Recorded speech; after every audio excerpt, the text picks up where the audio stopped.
So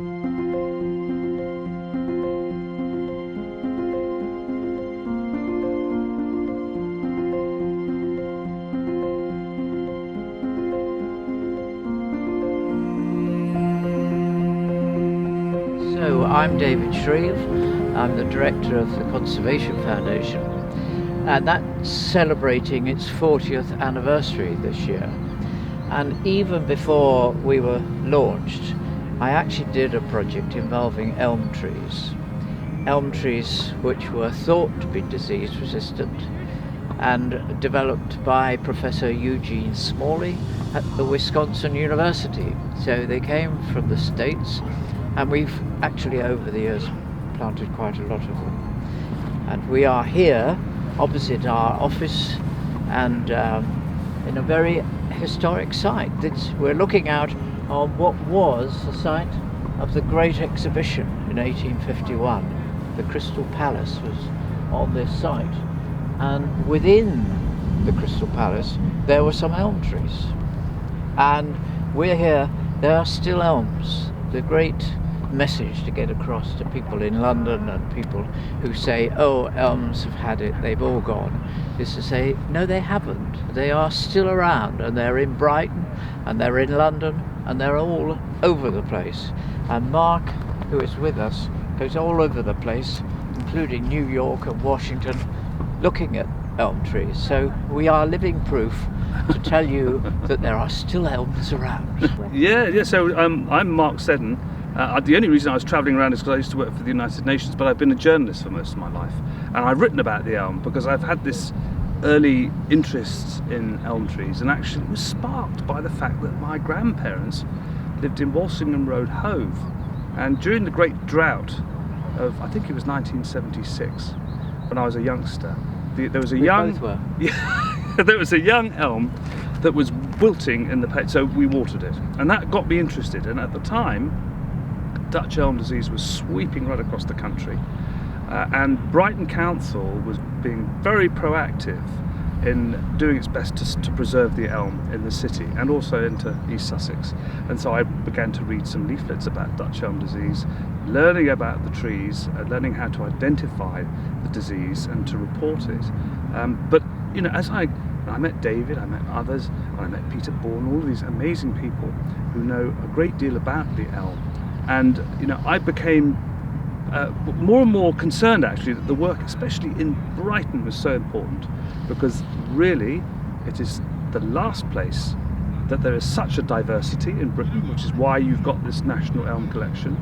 And it's also the last place really where you can find significant numbers of English elm, very large English elm, the most famous being, of course, internationally now, the remaining Preston Park twin, and is drinking to its recovery this year.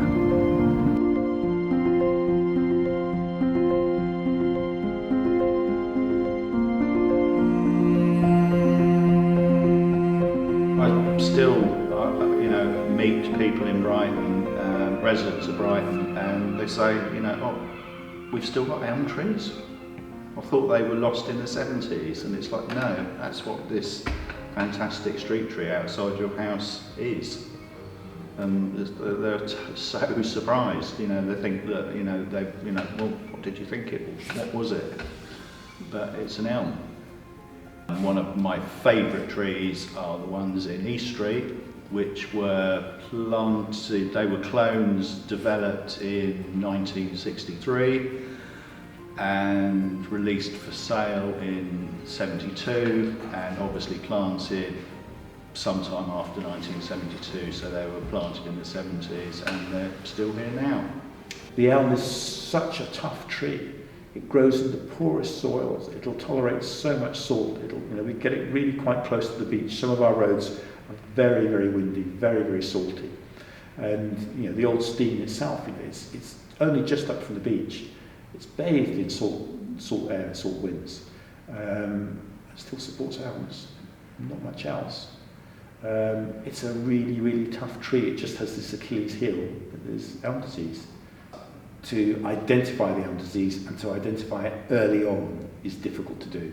But I've learned a lot from my three predecessors at Brighton Borough. That would be Rob Greenland, who is our officer, John Harraway, who was the arboricultural assistant, and Ray Strong, who was the art manager, but particularly Ray Strong. Because I was on the gang in the early days, I was also there at the time of the birth of the amorphous group Save the Elms campaign, which actually originated with as a direct action group with members of the then tree gang. There was a need, we realised from a very enlightened foreman on the tree gang, Ray Strong, he realised and he discussed with us as a gang that there was a growing need to do something locally, otherwise many elms would be lost. And we waged a campaign that's against the beetle because it's the easiest way to try and stop the fungus. You can't physically stop the fungus, so you try and stop the beetle by removing those sites where the beetle will breed the elm logs, the infected tree. And certainly there's been a lot of campaigns to protect the trees here. And they are loved by the locals, I know that. And trees have been saved and protected, thank goodness, in campaigns to save them, like at Seven Dials, with the alteration of the road junction. Somebody sat at the top of a tree 3 days. You will not cut this tree down. And was fed by the locals. Very Brighton story. Since I started, just over 2 years ago, I've had a lot of contact with Peter, especially during elm disease season. So he's an invaluable asset to the council and to my team. He dedicates a lot of his time to the Brighton elms, the Brighton and Hove elms, and has done for over 30 years.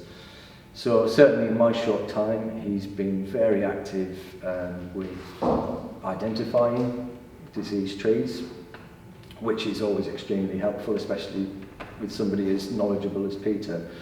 But also the amount of work he does in the background, essentially,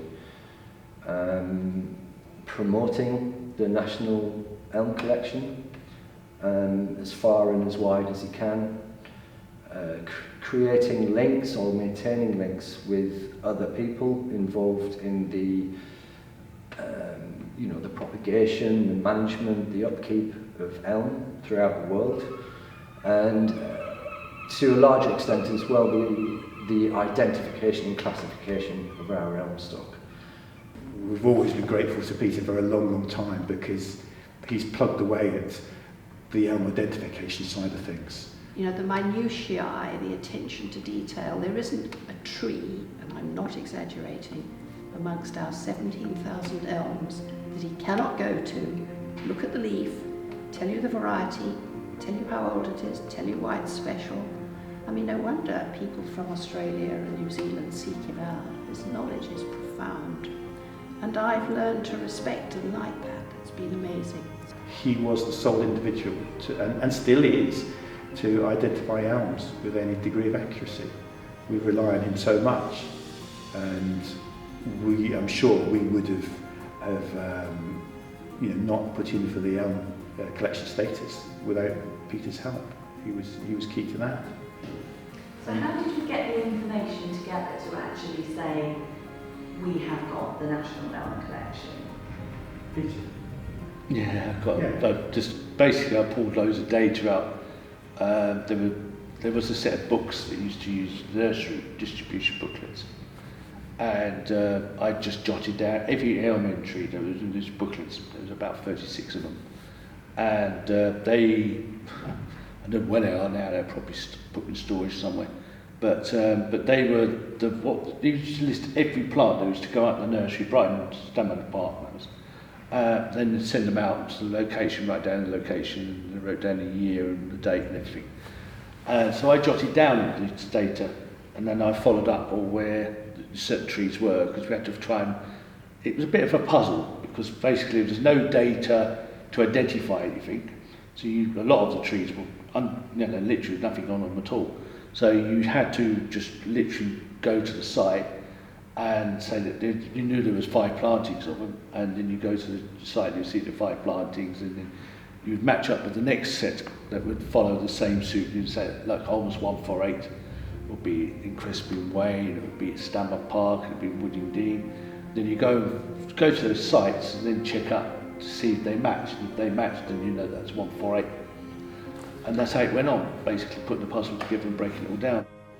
In the summer months, we meet up regularly with Peter when he's out elm disease spotting to come up with a strategy, plot where the infections are found, so we can find if there's any sort of localization, which would then give us a good indication to where we might be looking for logs.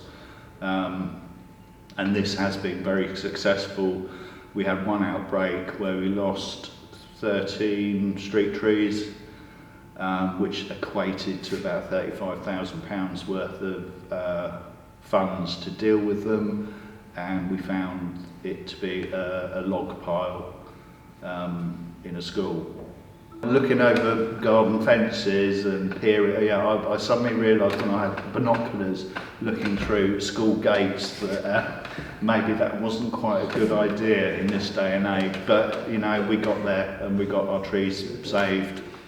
My favourite is, and this goes right back to the days when I was actually climbing trees, and pruning trees, is Ulmus sarniensis and the wheatley elm types. Sarnia was the old name for Jersey, the Roman name for Jersey, so it's often called the Jersey elm. It's like the big trees in Preston Park. There's some very nice trees here that I've sort of known for many, many years. I think my favourite is that rather hidden tree in the Pavilion Gardens. It's the one that's got iron bands round it, and it's hollow, and it doesn't look much because it's close to the buildings. It's on the footpath, and it doesn't stand out. But that tree certainly predates the pavilion and all those buildings. So that was standing in a field before all this happened.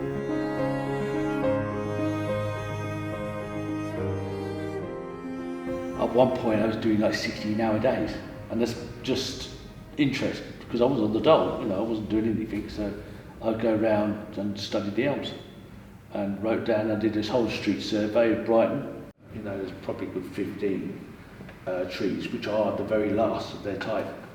And they're gone. That's it. So hence the reason, the desperation to try and get it propagated. There is essentially a veteran English elm that we recently had to do some pretty severe tree works to due to a few defects on it, but it's an amazing tree. It is a veteran. It's huge in terms of its stem diameter, and it's got a lot of things going on with it, and a lot of bracket fungi around the base that we monitor. But I just think it's quite unique in where it's located on one of the busiest roads in the city. It's a great example of a long-living veteran elm, but in a not a usual scenario that you would see one right next to a busy road. But we're committed to keeping it going and maintaining it and keeping it safe, but retaining it for as long as we can.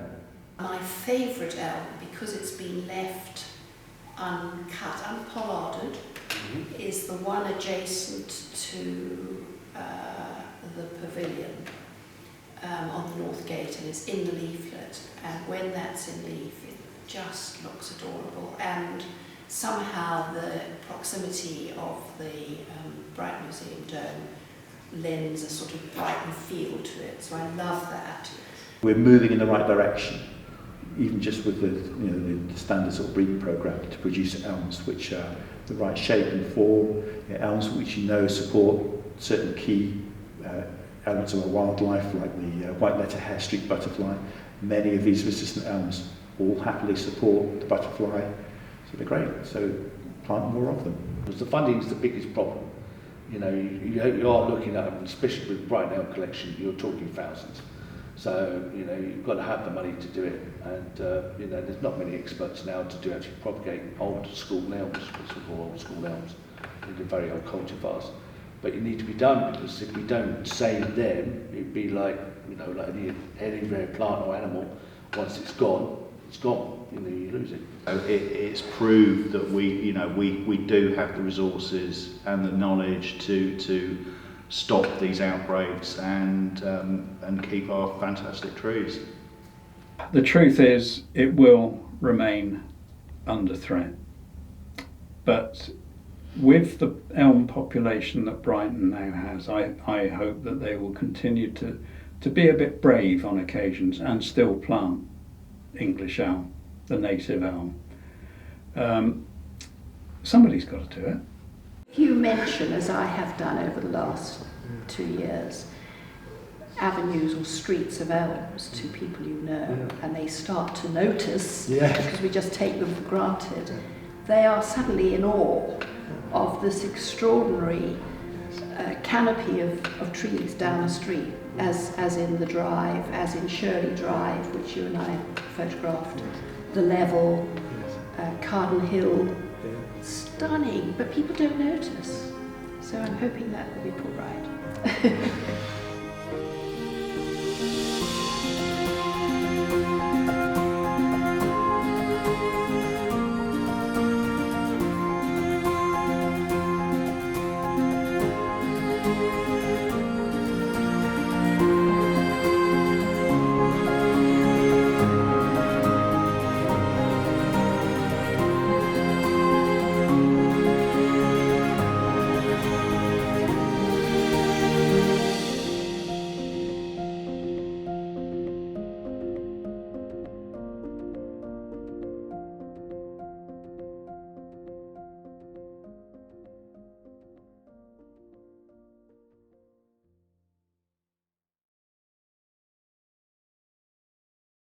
Incidentally, I'm hoping that somebody will name an elm after Peter, the born elm. I think he deserves that. I think he probably does.